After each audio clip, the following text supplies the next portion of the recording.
बच्चों, पैसे का खेल अर्थात ऐसा शासन, ऐसी सरकार जो पैसों से चलती हो, जिसके पास अधिक पैसा है, जिसके पास ज्यादा पावर है।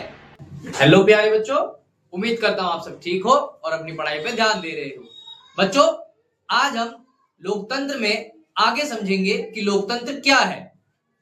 बच्चों, पहला टॉपिक है हमारा लोकतंत्र के प्रकार।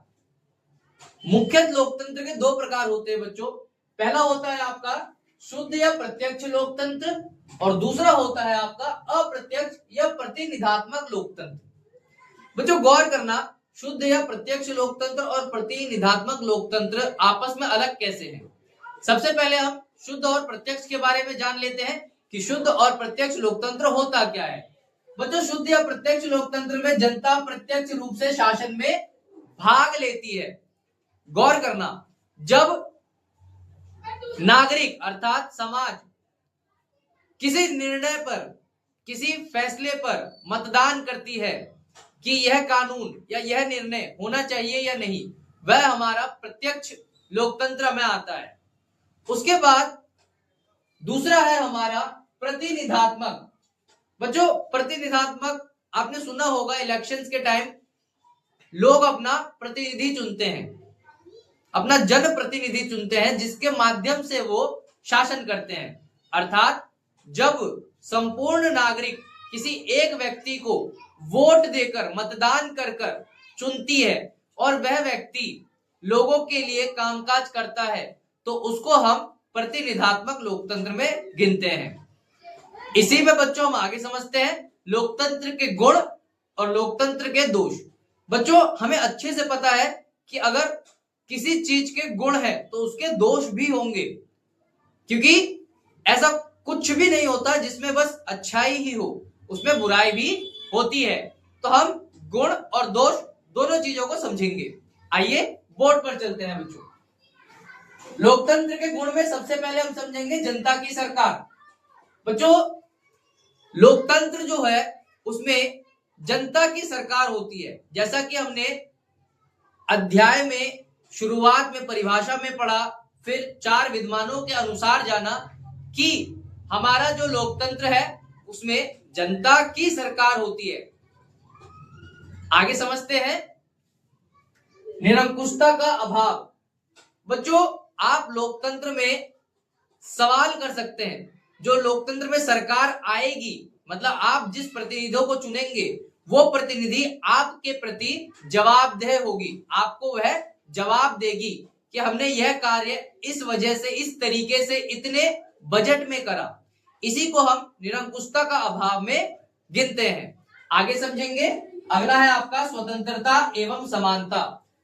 बच्चों, लोकतंत्र जो है वह बहुत ही एक अच्छा शासन प्रणाली है, क्योंकि लोकतंत्र में हर एक व्यक्ति पूर्ण रूप से स्वतंत्र होता है और पूर्ण रूप से समान होता है। इसमें किसी भी व्यक्ति को बाधा नहीं होती, मतलब बांध के नहीं रखते, या इसमें किसी भी व्यक्ति को ऊंचा नीचा नहीं माना जाता, सबको समान रूप से बराबर माना जाता है। अगला हम समझते हैं व्यक्तिगत विकास और मानवीय विकास। बच्चों, लोकतंत्र में जो कार्य होते हैं वो व्यक्तिगत विकास के होते हैं, जैसे शिक्षा, स्वास्थ्य, अलग अलग कार्य जिनसे व्यक्तियों का विकास हो, मानवीय विकास हो। यह लोकतंत्र का एक बहुत अच्छा गुण है बच्चों। आगे समझते हैं जनहित या जन कल्याण। बच्चों, लोकतंत्र में जो कार्य होते हैं वो जनहित और जन कल्याण के लिए होते हैं। हॉस्पिटल्स बनाए जाएंगे जनहित और जन कल्याण के लिए, विद्यालय जनहित और जन कल्याण के लिए, कोई नई स्कीम लागू करी जाएगी वो भी जनहित और जन कल्याण के लिए ही बनाई जाती है। इसी में हम आगे समझेंगे लोकप्रिय शासन। बच्चों, जो लोकतंत्र है उसमें शासन प्रणाली को लोकप्रिय शासन माना जाता है। क्यों? क्योंकि इसमें आपको अनेकों प्रकार की सुविधा मिलती है, इसमें आप स्वतंत्र होते हैं, इसमें आप समान होते हैं, इसीलिए इसको लोकप्रिय शासन माना जाता है। अगला है हमारा देशभक्ति की भावना। बच्चों, देशभक्ति से मेरा तात्पर्य ये नहीं है कि हम बॉर्डर पे जाएंगे, अपने देश के लिए अपने प्राणों की आहुति दे, हम शहीद हो। मेरा कहने का मतलब है कि हम देश के अंदर रहकर भी देश को डेवलप कर सकते हैं, देश को विकसित कर सकते हैं। इसी चीज को हम देशभक्ति की भावना में गिनते हैं। अगला है राष्ट्र चरित्र का निर्माण। बच्चों, राष्ट्र चरित्र के निर्माण से मेरा तात्पर्य है कि हम अपने देश की एक अच्छी छवि बना सके, अर्थात लोकतंत्र जो है वो किसी भी देश की एक अच्छी छवि बनाता है अन्य देशों के नजरों में। अब हम उसके दोष की बात कर लेते हैं। बच्चों, मैंने आपको पहले ही बताया कि अगर किसी चीज का गुण है, मतलब किसी भी चीज की कोई गुण है तो उसके दोष भी होते हैं। तो अभी हमने गुण पर बात करी, अब हम लोकतंत्र के दोषों पर बात करेंगे कि इसके दोष क्या क्या है। सबसे पहला, गुण की बजाय संख्या पर बल देना। इसमें क्या होता है बच्चों, जो गुण है उस पर बल नहीं देते, संख्या पर, मतलब ज्यादा क्वांटिटी पे बल देते हैं। किसके पास ज्यादा एमपीज है, किसके पास ज्यादा एमएलएज है, जो ज्यादा मात्रा में है वही जीतता है। इसमें गुण नहीं देखा जाता। ये इसका सबसे बड़ा दोष है, पहला दोष है। अगला है दलगत राजनीति का दुष्परिणाम। बच्चों, दलगत राजनीति, कोई भी पार्टी है वह अपनी बात को प्रमुख रखती है, वह अपनी बात को सबसे ऊपर रखती है और अन्य मतलब विरोधी पार्टी से मिलना नहीं चाहती कि उनकी बातें भी ठीक हो सकती हैं, उनके जो फैसले हैं वो भी अच्छे हो सकते हैं। यह भी एक लोकतंत्र का दोष है। अगला, सार्वजनिक धन का दुरुपयोग।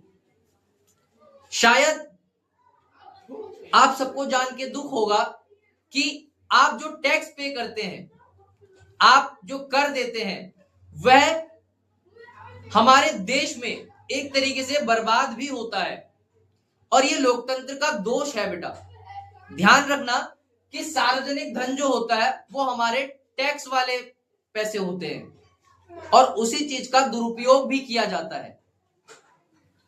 आगे है भ्रष्ट शासन। बच्चों, लोकतंत्र जो है वो एक भ्रष्ट शासन के तौर पे भी जाना जाता है।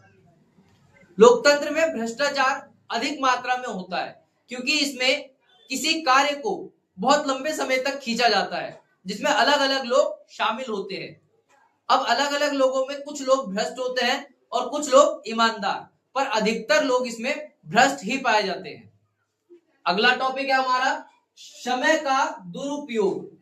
बच्चों, समय का दुरुपयोग लोकतंत्र में अगर आप सही से देखेंगे तो किसी भी कार्य को, किसी भी फैसले को काफी लंबा समय लगता है, काफी एक लंबा सा टाइम लग जाता है उस फैसले पर काम करने में।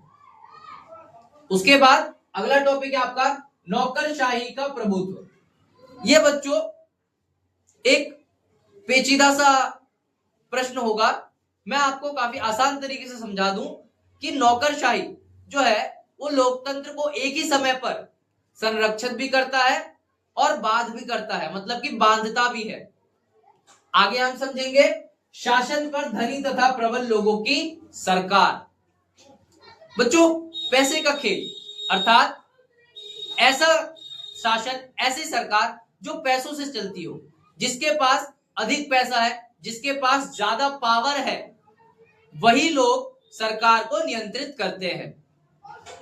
अब बेटा एक बार हम लोग निष्कर्ष पे बात कर लेते हैं कि हमने दोष जान लिया, हमने गुण जान लिए, हमने परिभाषा जान ली। अब हम जान लेते हैं कि इसका निष्कर्ष क्या निकलता है। बच्चों, मुझे शायद बताने की जरूरत नहीं है, आप सब भी यही चाहेंगे कि हमारा देश लोकतांत्रिक देश ही रहे, क्योंकि लोकतंत्र की काफी सारी दोष होने के बावजूद इसके अच्छाई को नकारा नहीं जा सकता। कोई भी व्यक्ति नहीं चाहता है कि हमारी आजादी को, हमारी स्वतंत्रता को या हमारे समानता को छीना जाए। इसीलिए हम लोग चाहते हैं कि हमारे देश में लोकतांत्रिक सरकार रहे।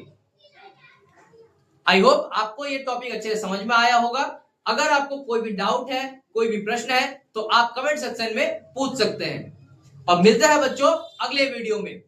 गुड बाय और अपनी पढ़ाई पर ध्यान देते रहिए। धन्यवाद।